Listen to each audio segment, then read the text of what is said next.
Welcome back to the Free Play Arcade Podcast. I'm Chris Stelp, Community Liaison.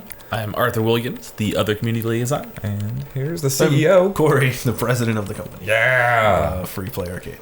We're all here, and we're all here for part 1 of 16 of our Spring Series special. We're going to go over the Spring Series 2019, the 4th Spring Series. Yeah, and we've definitely spent a lot of time on podcasts talking about the Spring Series, but this is like definitely the one to watch if you're talking about 2019 Spring Series pre-show kind of thing. We're talking about part 1. Right, we're talking about where we are in the planning process. Right now it's the middle of February. Mm-hmm. Our first event is April 12th through the 14th, which we're calling this year Free Play's Wide World of Fighting Games. I'm sorry, I created that name. And it is so. I guess as a quick step back, every year that we've been open in the spring since spring 2016, which was our first spring, we decided to run arcade kind of tournament series, arcade series of challenges and everything, give away some prize money, and just see if anyone shows up, how it goes. We had 3 really cool years running a format where every Sunday for 6 weeks, and 7 last year, we'd do an event with a prize, $500 up to $5,000 for Super Turbo last year. Right. And just, try to celebrate some obscure games, celebrate the most popular games, and bring some extra people in on springtime that can be not slow, but not super busy, especially on Sundays. But as we grew, we kind of outgrew that format. For one, we'd already run tournaments on, lots of really, really cool games that were obscure. Yes, 19 tournaments just in Spring Series alone. And it was, we were searching for 1v1 games, and that's getting kind of hard, especially with those classic arcade games. So we wanted to kind of reinvent our Spring Series. So we now have 3 major events during our Spring Series. One weekend, April 12th through 14th this year, called Free Play's Wide World of Fighting Games, where we are going to celebrate fighting games. Originally, we were going to do we wanted to do an off-site event here, where we had we rented a venue that was large, huge, and brought in a bunch of vendors and a bunch of setups and everything. Yeah, we even took a couple of tours. And we made pretty far down the list of trying to find a place like that. But one of the things that we learned during those tours is there's not a lot of suitable things out there for exactly what we do, because we have high-end streaming requirements, which was internet and power, and we need a lot of power to run a bunch of different machines, and we were hoping to bring in a bunch of versus cities for fighting games and a bunch of console setups, just a ton of stuff for people to do around fighting games, which I still think is a great idea.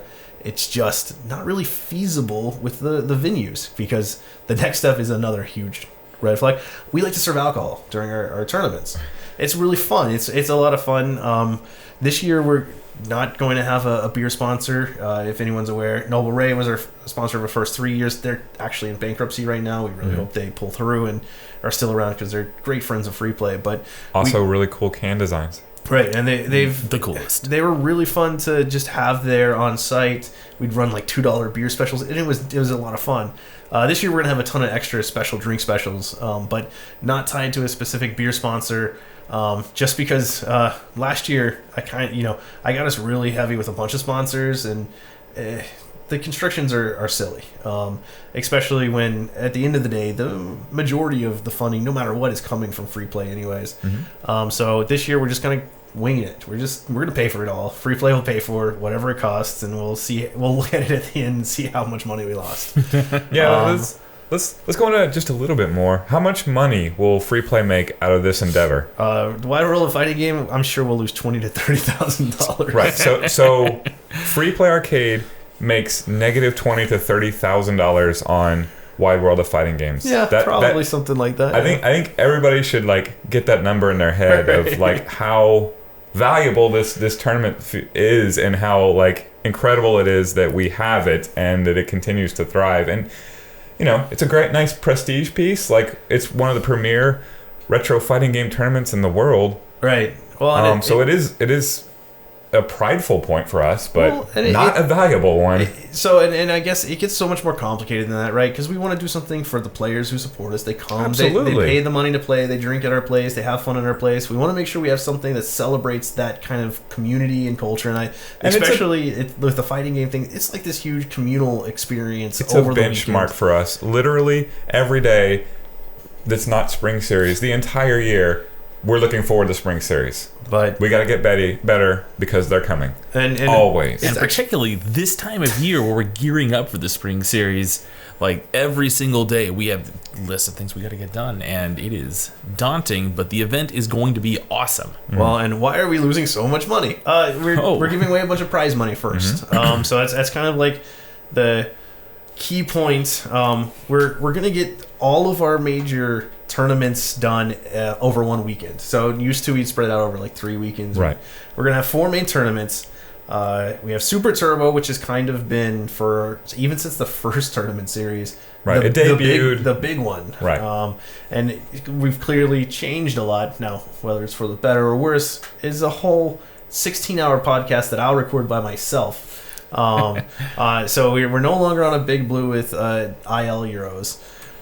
We are now on Sega versus City Cabinets, running Sanwa parts. It is, it in most people's opinions, or at least in many people's opinions, kind of like the best way to do a head-to-head tournament. Yeah. What happened was the scene never actually died. Right. People have been playing this game the entire time, especially in Japan, where they almost they don't necessarily exclusively use Sega candy cabs, but they definitely use that style with either, was it Shimizu or Saimitsu or Sanwa parts. Yeah. But it's always, whether it's an Egret, that's Taito's, right? Yes. Or the Astro City or the Blast City or the Versus City, like it's all 3 of those are Sega, I believe. right. Yeah. It's all in a generic cab just because of space requirements, and the game has progressed and the scene has progressed, and the players that are playing ST now are stronger than they've ever been in the past. Yeah. And you could look at some other games that sort of have their revivals, and I would say that a lot of games the players are not quite as strong as they were at their absolute peak. Marvel, for instance, like it was great watching the Marvel 2 stream from Team Spooky or NYC Furby a few weeks ago, but at the same time, it wasn't on the same level as the finals of Marvel were in EVO 2008. But that is not the case with Super Turbo. yes. The best player of all time, Odo-chan, is coming and is invincible as far as I can He's playing tell. right now. Well, I mean, It's ST, so no one's completely invincible, well, but he's very good. There is a natural variance to ST. Yes. There's a lot of things that can happen, but yeah, Odo-chan has been dominant in recent years, and he has not let anyone escape his wrath. Like, he is the best, and he will let you know that. And so far, It's a joyous wrath, though. but it's awesome. It's so cool. I mean, he's so very friendly, He clearly loves playing the boisterous. game. He's not at all. Yeah, no, it's amazing. And I love having a champion like him who is just like, I'm the best until I get beat. Let's see if anyone ever beats me. And that's really neat. And so that's going to be one of the storylines. Odo-chan was there last year, and He won. We're gonna have 5 Japanese players. I think we've announced 3 so far. Correct. At this juncture, so when you watch this, all 5 will probably be announced. Probably. But right now, we've got Odo-chan announced. Which other 2 have been announced? So I don't spoil it. It's Yaya is returning. And Yaya is part of the reason he's returning is because he made such good relationships when he was here last year. It will only be his second trip to the continent to play ST. So it's really amazing to have him back again. He's a great player, plays Gael and Sagat, most notably Sagat, I believe, but fantastic with both characters, and famously taught Daigo spacing. Nice. So he's featured on the cover of Daigo's manga, or multiple of them. I forgot to have mine autographed this year. Japan is a different world, man. Yeah. Jeez. Okay, so we have Odo-chan. Yeah. And Matsune, who appears at almost every American tournament that has Japanese players. Why? Because A, he's very good. B, he's very stylish. And C, he helps us get all these players. He's a great ambassador. He's a great ambassador. He's the community liaison of Japan. Right. And yeah, he's a great organizer, and obviously he's also Just checks every box. He's a great great player. So yeah.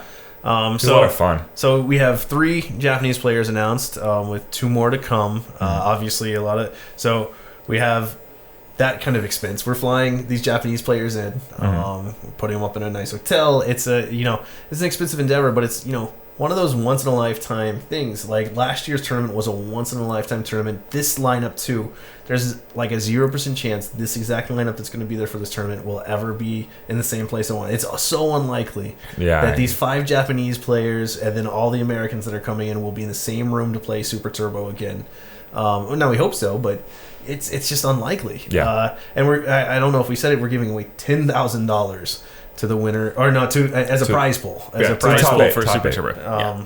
For Super Turbo. So it's a $10,000 prize pool. That makes it once again the biggest prize ever for Super Turbo. Well, and people have by far come up to me and been like, "Who are you competing against? Why would you increase it again?" That was me. And it's really just, I don't want it not to be growing.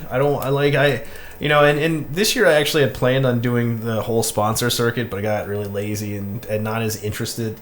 So I had actually planned to hit up sponsors and try to get everything paid for a little bit better. But then at the end of the day, that's so much work, and you're asking someone to take a big gamble, and I didn't want any of our partners that we have to be on the hook for like $10,000 and have to extract $10,000 out of the event. Right. Because all of a sudden they're the ones that have to produce it. So instead, Free Play gets to produce it, and all the risk of whether or not it's at all valuable to us and enough is on us, which is cool. And it also means that we'll be able to drink the energy drinks we want. We'll be able to do all of that stuff. Well, as much as I was the naysayer behind the scenes, 10,000 does seem to have been the magic number because everybody's talking about it everywhere I go. Well, and if you're watching this and you happen to want to really a sponsor and you want to put a lot of money on, send me an email. I guess we can talk. But right now, it definitely would have to be a pretty big number to get in on this event. So in addition to Super Turbo, so we talked. Well, let's knock out a few more of our costs. We've had 2 satellites for Super Turbo. Oh, yes. One in LA, one in New York City.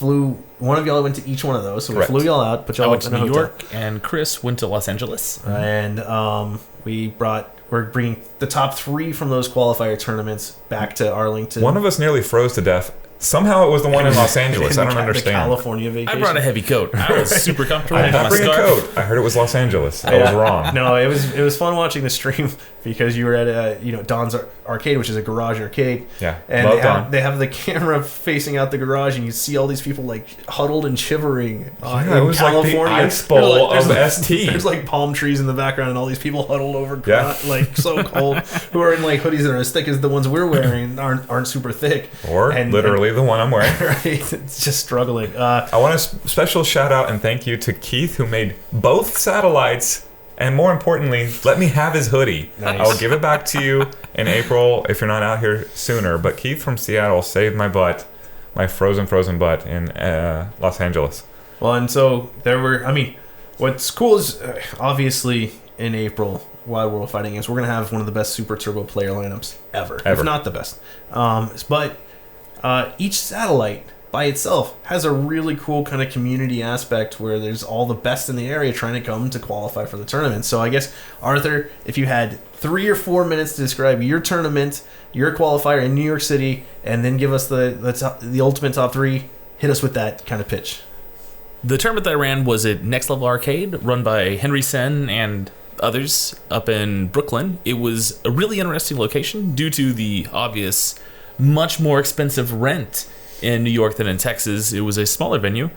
It was really interesting. I went there Friday and Saturday. Friday night, just for fun and to play games. They had a Darkstalkers tournament that me and my girlfriend entered. My girlfriend and I entered, and had a good time. And she took 4th. I took 5th. I think there were, I don't remember how many entrants. Not even at all.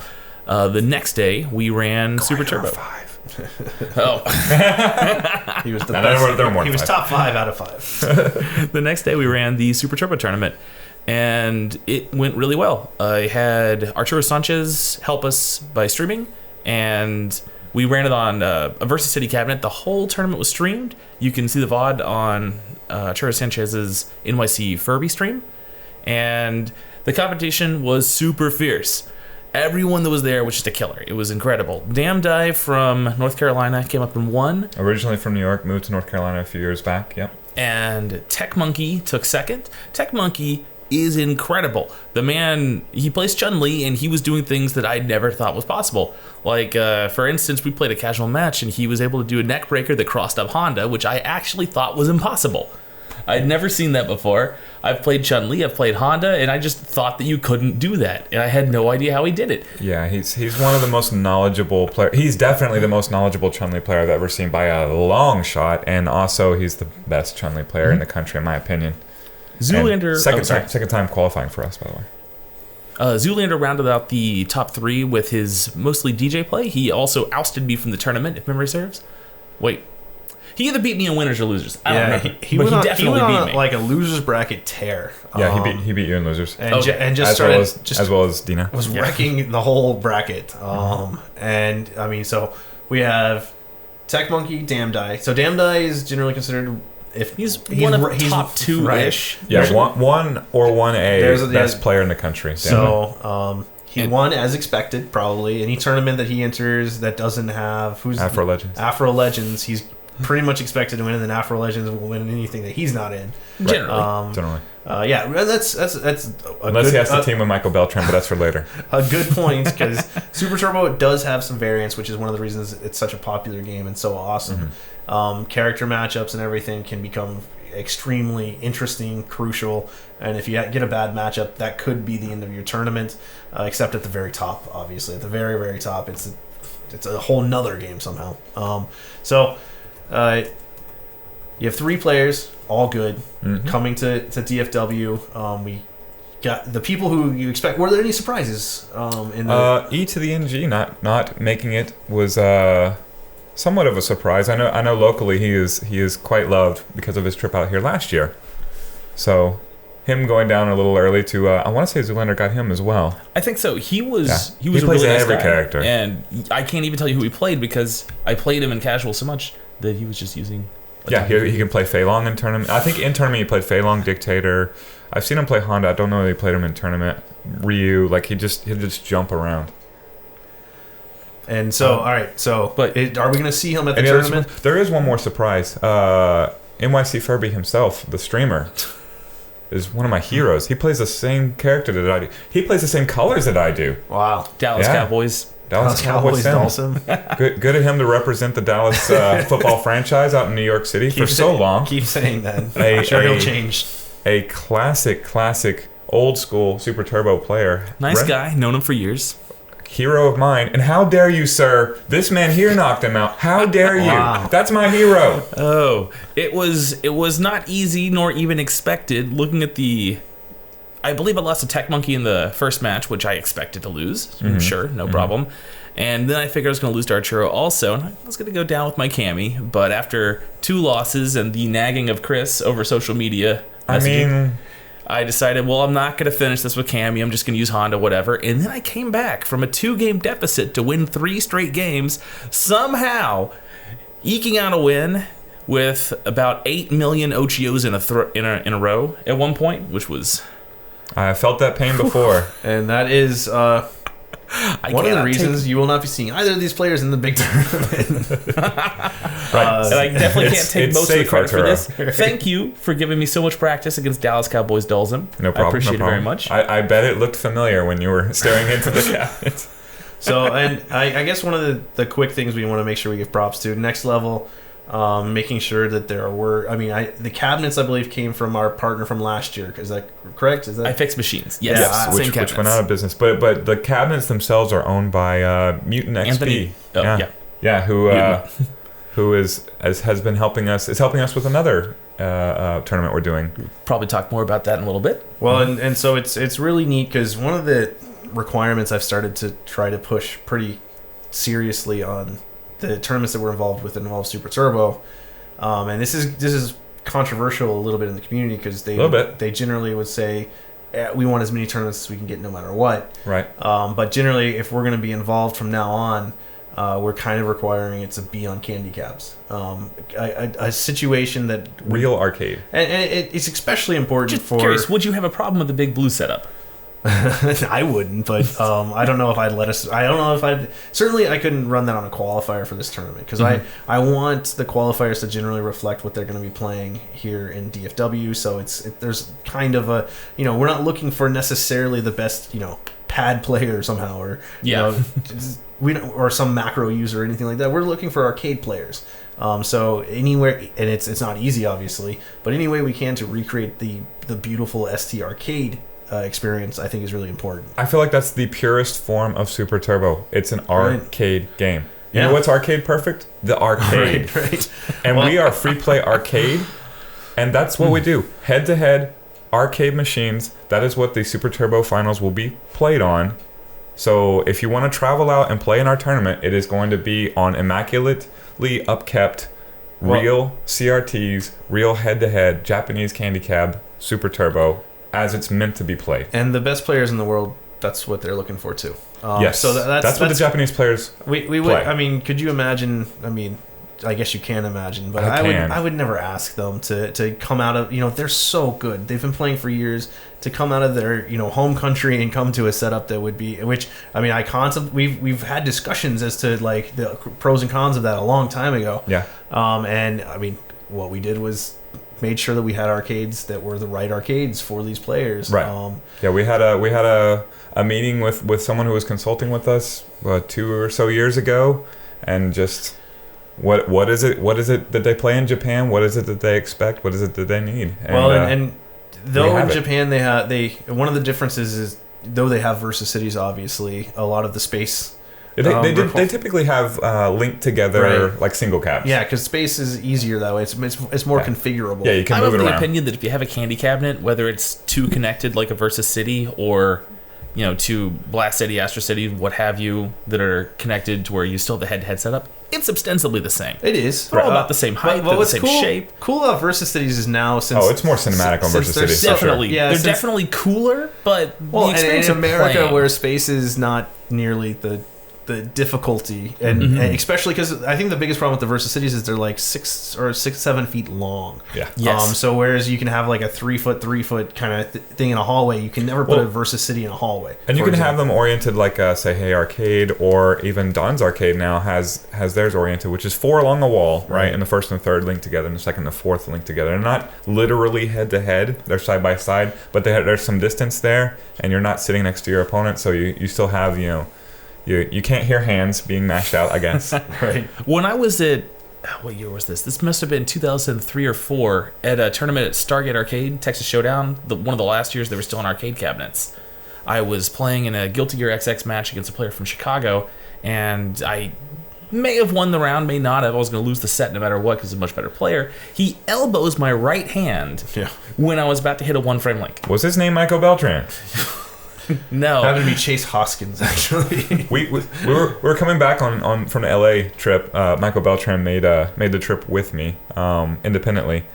He's sitting. He's very large arms. This Michael Beltran literally sitting in two seats in the the shuttle on the way to the airport. And so after he got off the shuttle and finally made room for other human beings, I looked over and I was like, I wonder if it's possible to get, like, to have Southwest charge you for two seats just because your arms are too big. Kevin Smitham or whatever happened with Right. Southwest. Just because your arms are just too big. You need to pay for 2 seats, and if that is the case, I want a copy of the receipt. So, anyway, though, at my Texas Showdown thing, so I love arcade tournaments and everything, but the head-to-head setup is vastly superior because you cannot Chicago your way to victory. Yeah, well, and when we ran it on, for example, Big Blues, we never had a really major problem like that. No, Big Blues are, as the name implies, very big. Rather large. They're great.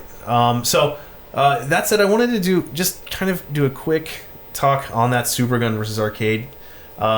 One, we're an arcade, but it also brings me back to when I was a kid and you'd go up to the local arcade and whatever fighting game you have to have, Tekken or Mortal Kombat or Street Fighter, you played it kind of how it was presented to you, and that was really neat. And now I watch some of the modern fighting game tournaments and I see, especially even when it's or not even modern, but when it's running on Supergun setups, and you have people plugging in a variety of sticks that have various different functionalities and everything. And some people are going to listen to this and just be like, well, let those people have it how they want. But it just, to me, it feels totally different. Like it doesn't feel like the most pure experience to me. It feels necessary because not everybody has access to these arcade machines. Not every region has in fact, none of the regions have as cool of an arcade as Free Play Arcade.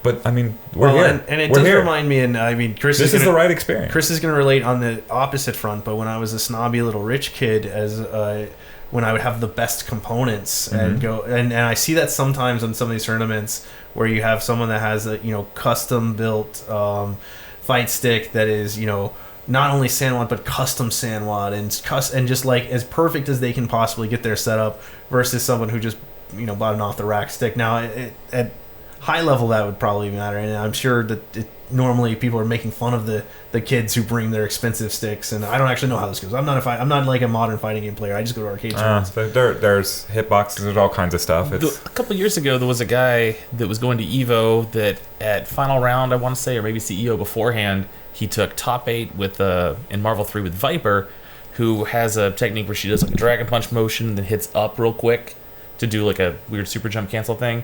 Well, anyway, rather than hitting up, he just put a bunch of up buttons on his joystick. And everyone hated on the guy. I can't remember what his name is off the top of my head.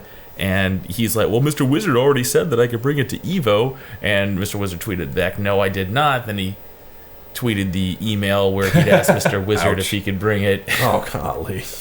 That's embarrassing. Afterwards, he was not allowed to bring his macro stick. I don't know. I feel like if you just have a single joystick lever, then all those types of problems are instantly gone. And definitely super guns are cool, right?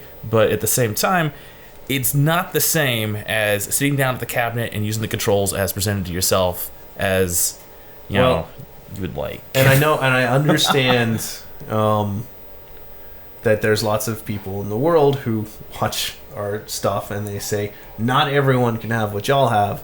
But I would suggest to the community, yes, you can. They'll just need to find an arcade and start supporting the arcade. Tell them what they want, and if the arcade doesn't step up, go to the next one. But there you go. It's totally feasible. You just have to demand it. But it may not be easy. Right. Well, it's definitely not easy. I mean, we are now the largest importer of Versus Cities I know. Period. We've brought more over in the last 12 months than I.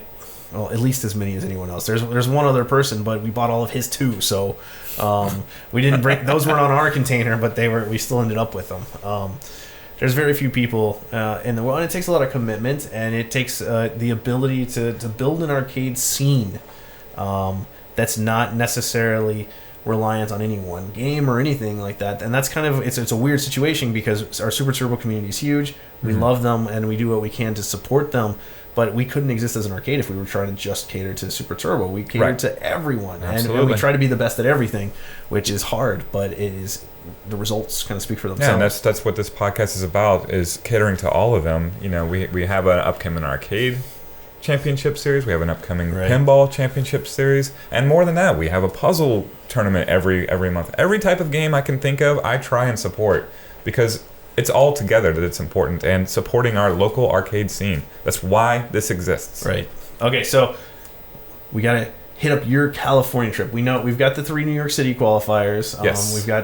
We know there's 5 total Japanese players, and we've identified the 3 that have been identified to the public so far. Hit us with your quick and dirty version of your LA qualifier. Oh, quick and dirty version. All right, we went out to Don's Arcade, which is actually a man named Don who owns a garage, and it is filled to the brim with candy cabs. It's a really cool place. It is a very cool place. Bless him for supporting the local scene and keeping that alive with real arcade machines. I told him many times. It's fantastic. And I hate going off on tangents, but really quick, my favorite thing about Don's, about talking to Don and reading through some of his stuff, some of his posts, and speaking to him a couple times, I love the issues that both of us have faced. Things like people having control preferences that are impossible to meet everyone, that kind of stuff. I love reading his stuff on that or talking to him about, like the preferred Neo Geo candy cab layouts. Yes. And him just being like, I really like it like this, but then all my players were hating on me, so I had to try this, and then no one liked that, so I had to. And I just love hearing that, because there are definitely times where you feel like no one cares what your opinion is, and no one actually is going to show up when you change it. And so you're just... I talk about community. This is a man who is literally opening up his house to us. I know. It's really amazing. And it is the best place to play arcade games in the LA. It's insane. We're not here to talk trash on LA, but we tried to try to have it open to the public, but nothing comes close to what Don has in terms of these types of games and cabinets. He's a special member of that fighting game community in Los Angeles. Which, maybe he wants to. I guess he doesn't want to open an arcade. I don't know the background. LA has got its own interesting issues. Yeah. Doing this stuff is hard, so we can't. That's at least they have this. At least they have this. Yeah, absolutely, and it's very good. Right. I think awesome. I think it's the second best place to go to play ST in the country. Yeah, but what we're saying about supporting your arcade and trying to get your arcade to have what you want. I mean, this is an entirely community-driven effort to have all these candy cabs and all these games inside of the dude's garage. Like, you can do this in your scene. Like, it is possible. It's really amazing too, because Don does deal with a lot of the headaches that an arcade operator has to deal with, but with no chance of making $1 or anything really like that. You look at his games and he spent far more, and especially in terms of upkeep and his collection, spent far more than he'd ever possibly recoup.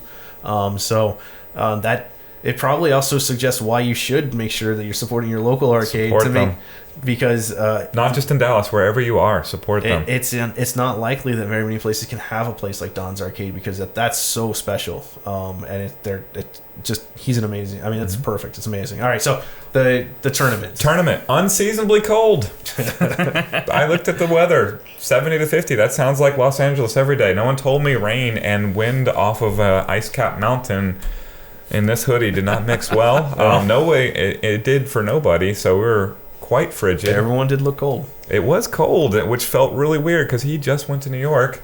But it did not influence the outcome too terribly much. We had Afro Legends, as expected, winning the tournament. Not for the second year in a row. Tomo nipped him out at the very, very end. Tomo went back to Tokyo, so he is no longer in the mix. But second place went to... Oh, I might get this wrong. I don't remember. It was either El Trouble or Rizwan, because each of them got second and third. Riz. It was Riz. So Riz got second? Yeah, Arthur can correct me, but I'm pretty sure it was Riz. Trying to look it up right now. Yeah. But those are our two qualifiers. Afro Legends, the famous 1 and 1A with Damdai as the top player in the nation. He plays DJ and boxer. Rizwan plays dictator, the best dictator in the country. Won our second Spring Series tournament. We can't wait to have him back. Right, yeah. We actually have plans. Team free play member, yeah. Yeah, we have plans to have him help with our production even. And then El Trouble is one of the pillars of the LA community. The best Dawson player in the country. Just great guy. We ended up hanging out on Sunday, hitting the Hollywood Hills so that we could make Beltran happy, filming promos. Nice. And just a great guy. I cannot wait to have him back. He came out for charity, a year and a half ago for our Extra Life Challenge? Yeah, our middle Extra Life Challenge that we did. So awesome finishes. We had, an incredibly stacked lineup. Ultra Combo was there, second place in the second Spring Series tournament. He finished fourth, kind of the hard luck loser there. That's stacked. Well, and I know that Silent Scope got fifth. It's incredible. That is a pretty serious Super Turbo lineup, which is an awesome arcade tournament to have the community all coming back together, because I know that they don't necessarily get to see each other as much because they don't have... and that's what they were saying. This is the first time they'd all been in the same room in forever. Right, they have Don's, but that's someone's house, so they don't have that community center that they can all kind of... And Don generally works with the Third Strike players more than the Super Turbo players, because LA's just so spread out. So that's just then we have 6 of the better American players coming. We know that a lot of the American players that didn't qualify are still will be coming out. It's an Very open tournament, strong so and you're will be welcome to showing up fly in- out. Yeah, absolutely. Yeah. So there are tickets still available. We were talking about this. I'd recommend getting your tickets soon. We're gonna start hitting decision time on certain caps and everything in the coming weeks. So Right. if you're listening to this and you don't have your tickets, go ahead and grab your tickets. It helps us plan anyways. So And this is what I've been telling players that I meet out on the road is we are losing money on this endeavor, right. and that's not going to change anything. That's not why I'm asking you to come out here. I'm asking you to come out here and do it to support this tournament series. Like, Right. just play in it. Play in it and bring those numbers up as high as they can go. And that's really the reward that we get, is this communal experience. Well, and of course, if you're listening to this and you hear these really scary sounding, like best of the ever, best, and you're super friendly. Maybe you've played it in the past and you haven't played it in a while. I still think it's a really cool thing to join our community and look at playing in this tournament. Even if you know you're probably going to lose your first 2 matches, it's only it's $30 plus 5, so it's $35 to enter. So it's what I would pay to come those days anyway. And yeah, you have 3 days of arcade admission plus a ton of bonus features during this event. We're going to have all sorts of extra arcade setups, console setups. Beyond that, there's 7 more tournaments that we haven't even discussed well, at all. and that is what we're going to slide to next. So we have Super Turbo. That's the big tournament. But then we've got Street Fighter 3 Third Strike. One more thing. Shout out to Mr. Igloo. He was on my team in the team tournament. He completely destroyed Michael Beltran's team, whom I gifted Afro Legends to. Oh my goodness. Yes. So I saw Afro Legends lose in tournament. That's a rare Tough one. break. Thank you, Mr. Igloo. Back to the news. So Third Strike has been a game that both It's been growing here. both our and community and you and everyone has been kind of working on making sure that it kind of found a home, and mainly over at Free Play Arlington. yes. They've been doing. They were invited to be part of the Jazzy Circuit, Correct. which is like a series of Third Strike events that'll ultimately culminate in a tournament, right? Right. On and, the 20th anniversary of the game's original release at, I want to say NEC? Defend the North. Defend the North. Yeah. Okay. And 2 tournaments the same place It's now. in New York. So, so the But yeah, the winner of our tournament will get a auto qualifier. They're going to be qualified for the finals in Defend the North, and they have Jazzy Circuit is providing a travel stipend right. to get them out there. And Additionally, That'll hopefully cover both airline ticket and that's Jazzy Circuit and is hotel. doing the travel. It's yet to be seen. our part. the exact, but we're also throwing $1,500 into the pot here. Right. So that'll be distributed amongst top 8. yeah, and that will be top 8. You think? Yes. Well, according to the little spreadsheet that I made. Well, we'll see how many entrants we get, and we'll adjust accordingly. Because right now we have something like 14 people registered for Third Strike. So I am sure that the number will go up over time. I know. We're still months away. Okay. Beyond that, though, even if you don't get the auto qualifier first spot, you will get Jazzy Circuit qualifying points. And we've been running monthly Jazzy Circuit Third Strike tournaments that have been Popular accumulating enough points that for- we've been asked to tone them down. Yes. In terms of like on a nationwide level, we were running them and they were popular enough that they were generating too many points for a certain era at DFW. So Right. So we had to tone it down. So we love our Third Strike players. I feel like that this is a great next step for the game in terms of our support for them and also participating in this Jazzy Circuit. That's a true celebration of Third Strike. Jazzy Circuit is being run by Mutant XP, who did take place in the New York qualifier 3 weeks ago. Nice. 2? Can't remember. So then Nice guy. Really nice. Then we're Super throwing good, in Alex. 2 just kind of retro fighters that we wanted to make sure that we spent some attention on. UMK3, probably the most tournament ready Mortal Kombat to the extent there is one. I would say so. Yeah. It is ready. It's a lot of fun to watch. Yes. And the players are serious about it. They've been wanting a tournament for a long time. So Please do the fatalities. we're throwing $1,000 at UMK3. I'm sure that's one of the larger UMK3 tournaments in a long time. I imagine so. And it should be a lot of fun. We've had a lot of people starting to get hyped I about heard it, which a is lot exciting. of buzz about this in Los Angeles. You guys are doing this one and Mortal Kombat. I'm Yeah. definitely coming. UMK3 is going to be really interesting. And then there's kind of the wild card, King of Fighters is back on the Spring Series circuit. King of Fighters 11 this time, which I think is a really unique, cool choice because I found watching King of Fighters 11 really enjoyable. So I'm hoping it gets a nice spectator kind of happening going. We did just have a Tuesday night fights on this. I haven't seen King of Fighters 11 yet myself, but I was on a team with this man for the Tuesday night fights, I and see. he He actually played wore a blindfolded. blindfold for the whole time. it went well. But yeah, King of Fighters 11 is going to get $1,000, and that's got to be the biggest one since King of Fighters 13 came out. Actually, pretty sure that's the biggest King of Fighters 11 tournament to have ever taken place. And- Not 100% sure, but pretty sure. And people have asked me why King of Fighters 11 specifically, that one. It is all Jeremy Withers' fault. Also mine, though. Jeremy Withers, blame him if you don't like King of Fighters 11. Jeremy Withers, find him on Facebook. I love Blame King him. of Fighters games. Also- They're fun, they're fast, they It's have their awesome. own unique King of Fighters footsies with the 4 jumps and weird anti-airs to get around them, whatever. The most popular King of Fighters are generally considered to be 98 and 2K2. Right. In China, the most popular would be 97. The problem with 98 and 2K2 for running a tournament is there's like 3 different versions of them. And I would love to just say, okay, I'm going to do it in the old Neo Geo MVS or what have you, only to have people yell that it's not the right version of the game. And King of Fighters 11, there is one version of this game. It is a game that Dallas has had a pretty big history with. There were, at one point, 3 different places where people were playing the game between Animation Town and Pepsi Tony's place and Lucas's Friday Night Fights. Did Pepsi Tony have a garage?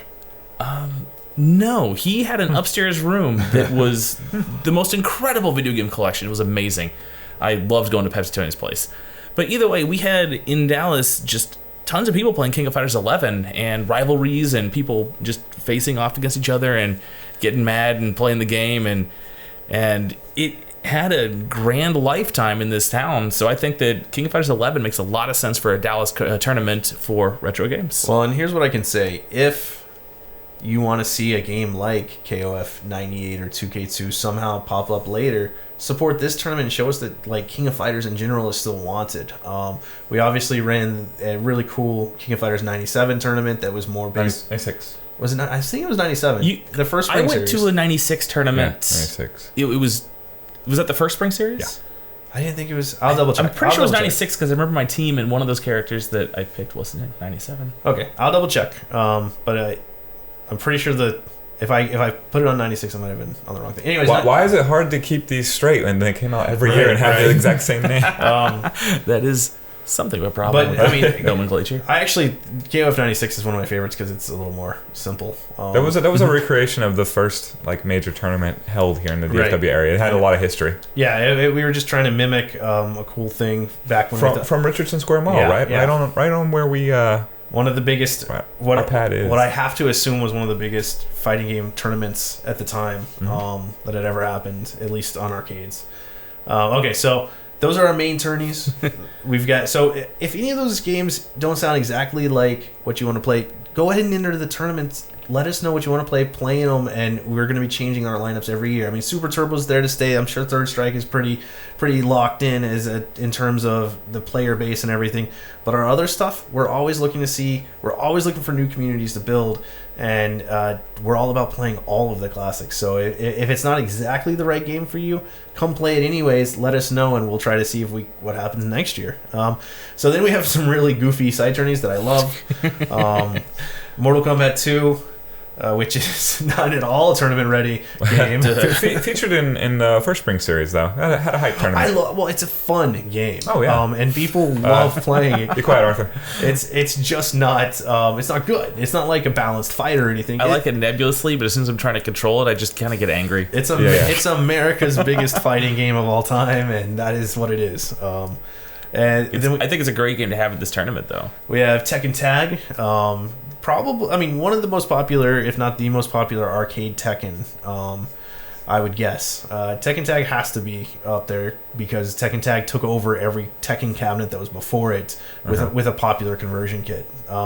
Then Garou, Mark of the Wolves, the best fighting game maybe ever. Garu I Evo love the champion Arthur. Right. Tell us more. I did win a side tournament at Evo several years ago. All right, that's all we It need. was- Tekken 5 Dark Yeah, Resurrection. so Tekken 5 DR, unlike some others you'll see around, this is a dedicated DR cabinet, 500 or so, 600 maybe ever made.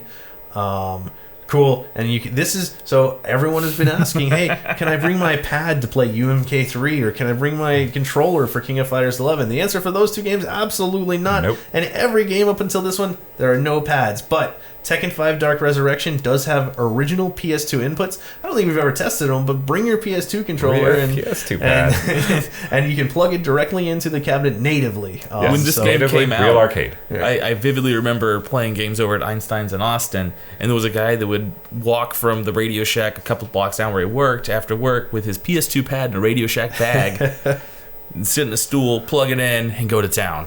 And so those are the tournaments. It's going to be really cool. It's going to be really awesome. And we're also going to have a ton of really interesting kind of side things going on. It's not going to be quite as insane as like a full convention hall, but we will have delicious craft beer, more than 100 options on the menu. We'll have our great food. We'll have a ton of extra cabinets in there. We'll be able to just really have a lot of fun in our tournament and not have to worry about all those crazy restrictions that apparently come with renting an event hall, which if you ever wonder like why some like what seemed like really cool events that should probably happen at night are happening from like 4 p.m. till 8 p.m. or something, that's because venues suck. Renting venues is hard. Yes. And no fun. And so we are super thankful that as players, free play exists and we Right. own the venue. So we Right. can just do it. So Free Play Arlington, it's 8,700 or 8,600 square feet of gaming goodness. It's pretty big. We'll have this stage there. We'll have a ton of extra setups.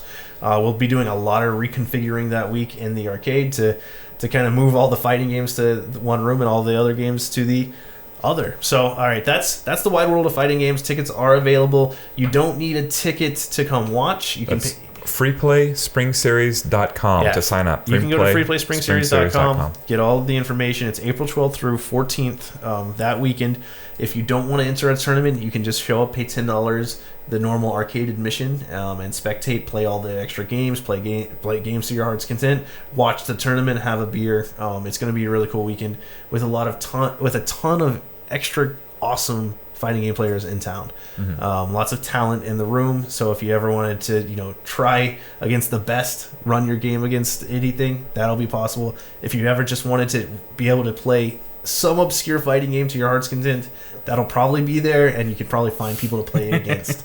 So that's going to be awesome. Then the next is, I think I'm most excited about this. We'll see how it goes. The Arcade World Championships, the Free Play Arcade Championships, April 27th and 28th. It is kind of our re-envisioning of a retro arcade tournament. So we're going to have, I can't remember, I think 64 is our max here, but it might be less than that even. And the concept is we have, let me pull up the game list. Yeah, I have it right here. Instead of an individual tournament for each game, like in the the fighting game event, we're going to have them all combined. Yeah, so we're going to have 11 tournament games, with each entrant receiving 10 total credits. The 11 games are Miss Pac-Man with the Speed Chip, Marble Madness, Gyrus, Mappy, Joust, Crystal Castles, Atari Star Wars, Missile Command, Mario Brothers, Robotron, and Wizard of War.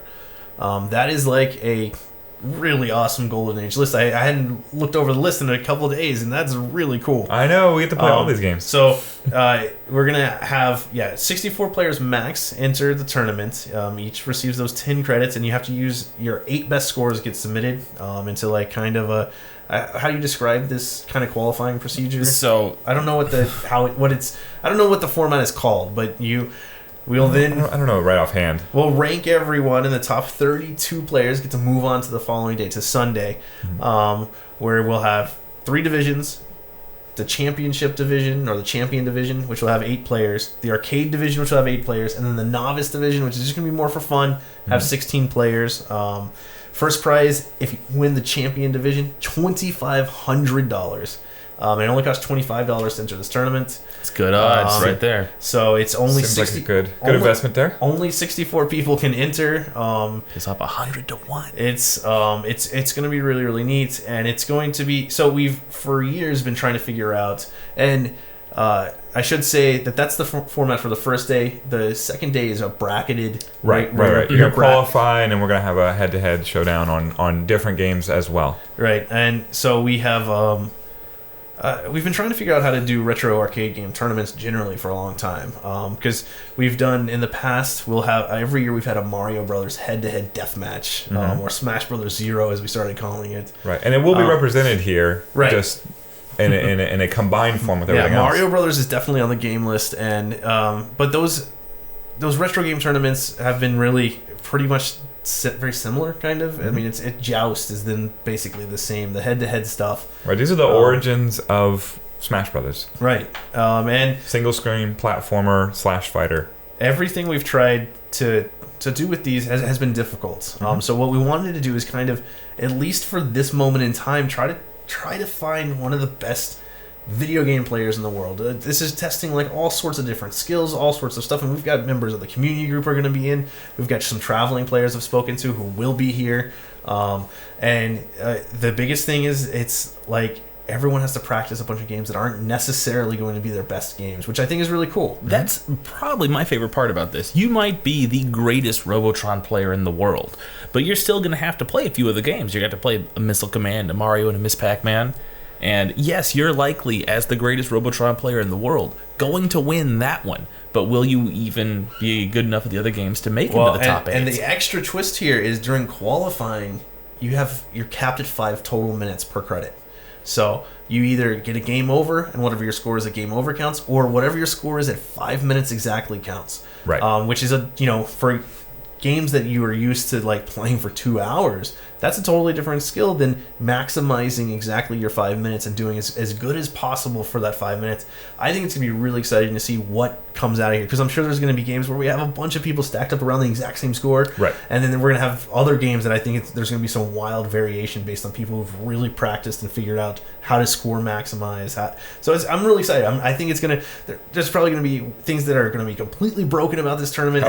Things that are going to be completely awesome. Are you guys particularly excited about any of these specific games, seeing them played at a high level? Well, because I've got one in mind in particular. Miss Pac Speed, a 5-minute super run, is going to be really interesting to see if anyone is able to be perfect to at kind of distinguish that max run. I'm kind of hoping that maybe more than one person get like a tied maximum score. Right. I don't think it'll happen. Well, but because that'd be like, pretty neat. The cool thing about Miss Pac is it doesn't become just how to free flowing Miss Pac, which is the greatest way to play. It becomes how to absolutely maximize each second of gameplay. Yes. And so I'm really pumped about seeing something like that. I am personally pumped about seeing high-level Missile Command play. It's been a long time since I've seen that, where they just line the top of the screen up with explosions, and then there's more explosions, and more explosions, and more explosions, and suddenly the Russians have failed. Right. Well, no, it's this is going to be really interesting. It's obviously, I mean, I'm sure all of our techs are super nervous going into this. And we do have the great thing is we're going to be at Free Play Richardson for this tournament, and it's going to be over April 27, 28, $25 to enter. You get 2 days of action. None of these tournaments are about us making money. They're just about having fun and getting some people to come play some old games. We're going to have... It's just going to be a fun day. More than $5,500 out in cash and prizes. We're going to try to have trophies and different stuff for the players. I'm really excited about this. And I think it really addresses, because we get this complaint sometimes, because we did spend a lot of time earlier in this podcast talking about fighting games, and people are like, y'all seem really focused on fighting games, and it's really more than anything comes down to the nature of fighting games being a communal experience, whereas our retro arcade games, you're kind of getting your own high score. And right. It's if you play a good game of Robotron, you're just there for hours and hours and hours, and it's not a communal experience at all. There's even if someone's going to come over and admire what you're doing over your shoulder, they're going to get bored and leave. It's the same thing over and over again. You're playing against a computer, a static level. It's not changing the difficulty. We've switched up the format here. Right. We've put a timer, so we were not going to have marathoning play. Right. And hopefully it mixes it up a little, and we still see a lot of really high-level play on these classic arcade machines that we all love this. This lineup is stacked. I love every one of these games. I would like to say that on the finals day, the championship league, the time does get expanded, so it's not just 5-minute plays anymore. Well, and yeah, we will be trying to, because there's going to be. The cool thing about the final day is going to be kind of open. There's going to be different formats coming, and we're trying to keep them a little hidden because we don't want though the players didn't really want to know every single possible detail. We want these high level players to be ready for anything. So they will probably all complain about this, and we'll learn a lot this day and see how it goes. But hopefully, at the end of the day, someone walks away with $2,500 and is super impressive at playing these games. Okay, that's the arcade championships. That's our retro arcade play, and then our third weekend is probably the scariest of all. Yes. May 11th through 12th, free play Arlington. We have free plays Pinball Mania. I'm scared. We will be we had been tweaking this format for a little bit because we hadn't been able to really hammer down. So right now we think we kind of know what the format's going to be. We think it's going to have we're going to have 10 pinballs on site dedicated to the tournament. With we have more in the back, but right, yes. with an alternate or dedicated.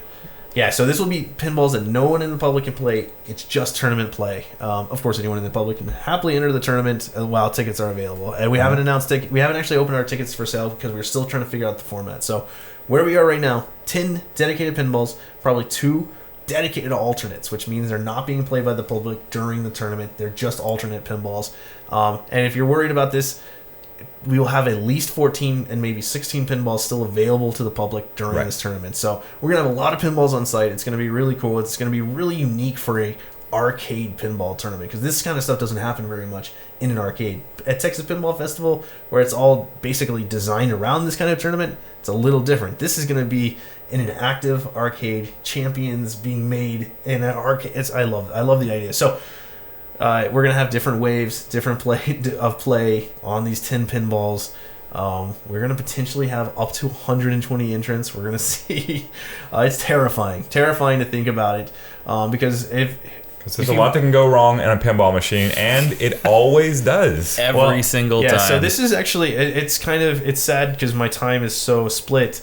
This is the tournament that I'm ensuring that I'm there so that we have extra tech hands. Right. This will not be the first pinball tournament to ever have no issues that require techs, but we will have techs right there. So the plan here is, stuff will break, but this will be the most over-teched pinball tournament of all. We're literally going to have a high-level tech for every 2 pinballs on during the tournament. Right. We will have 5 high-level techs on the floor, each assigned to 2 pinball tables to be watching it and to be making sure everything goes. So when something breaks, it should be the highest level. And the great thing is, as we've narrowed down, we're gonna have 2 pinball tables that are meant.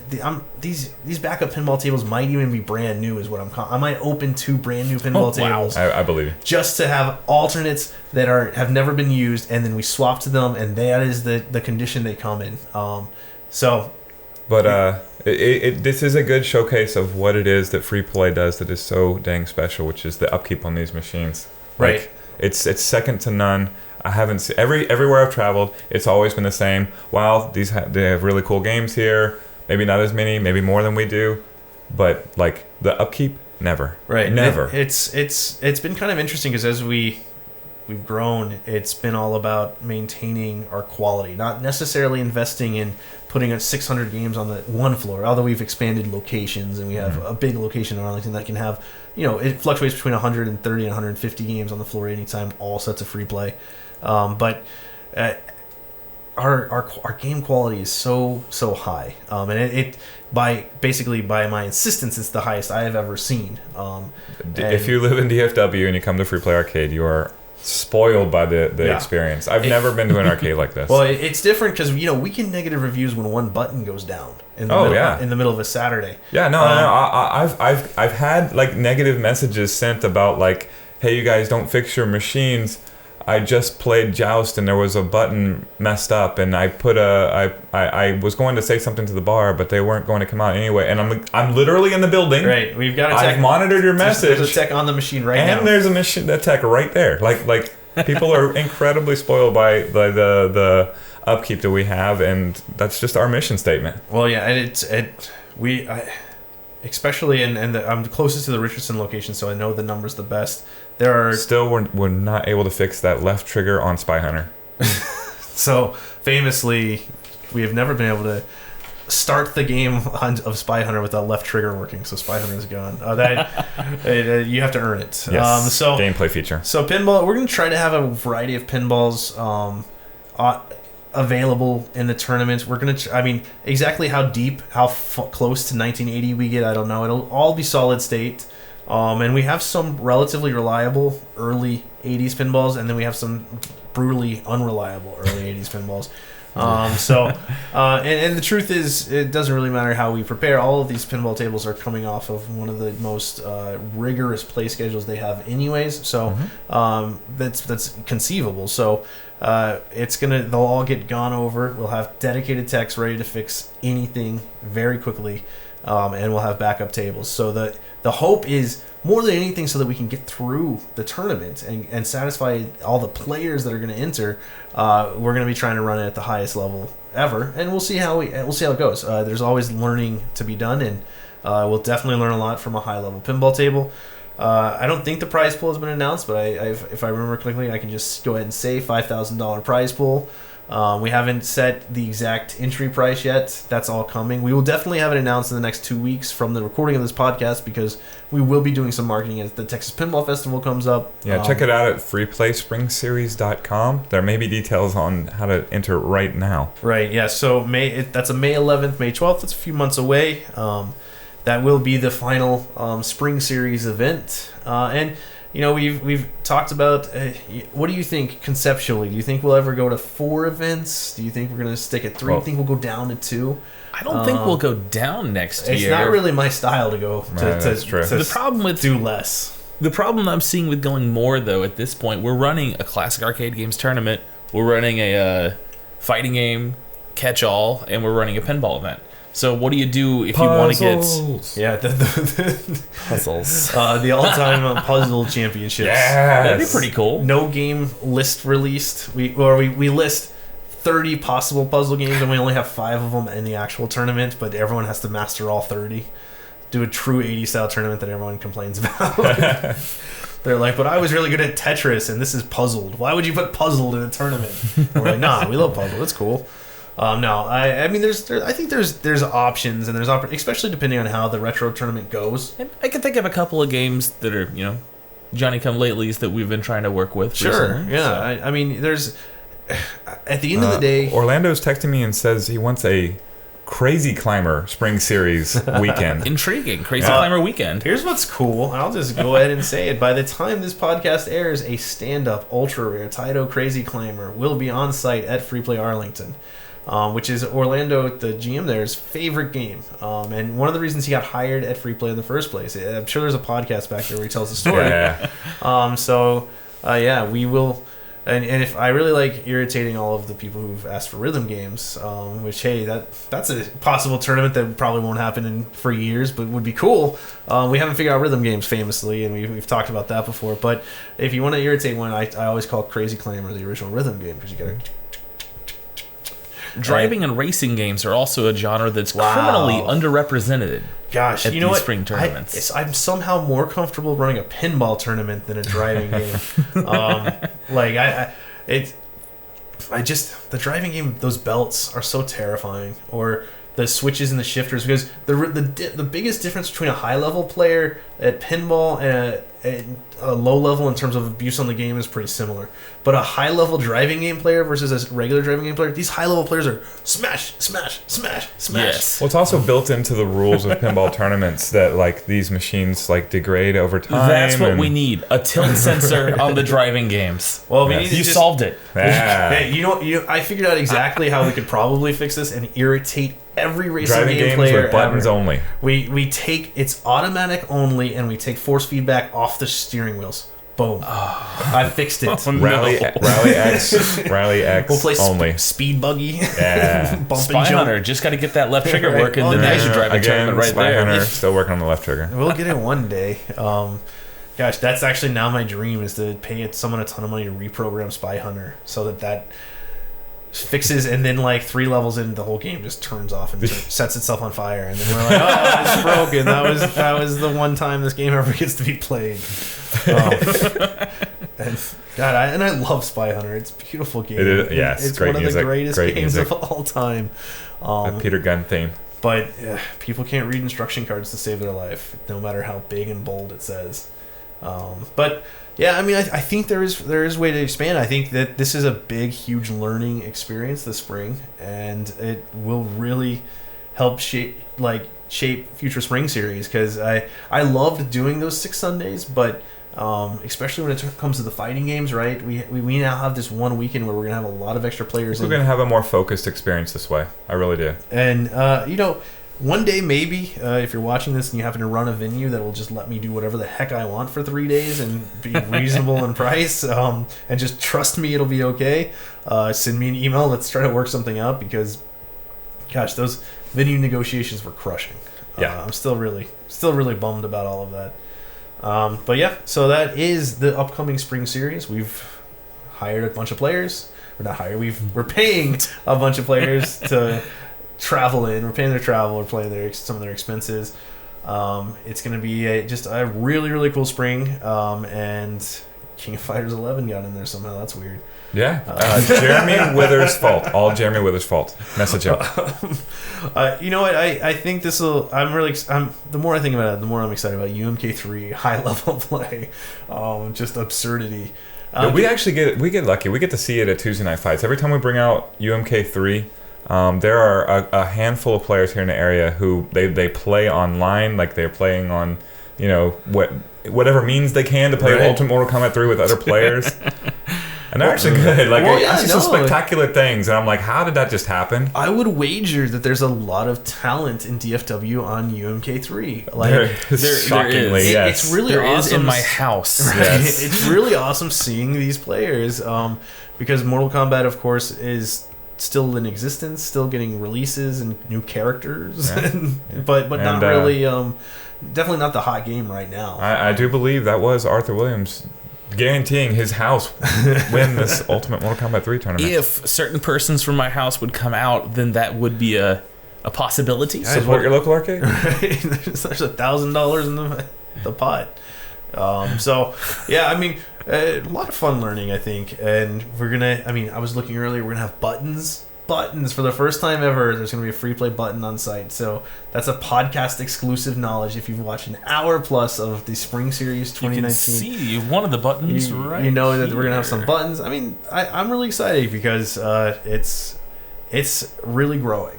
And that's really neat. It's also costing me a lot more money, so that's concerning. But we'll see how that goes. It's definitely different than when we had a sponsor and we gave away, I think, $4,000 during the series on the first one. Was that what it was, or was it $6,000? I can't remember. No, it couldn't have been, because we had $1,000 was our Super Turbo prize, and that was the big prize, wasn't it? You're right. Yeah. So I think it was $4,000 total dollars. Sounds right. And now here we are.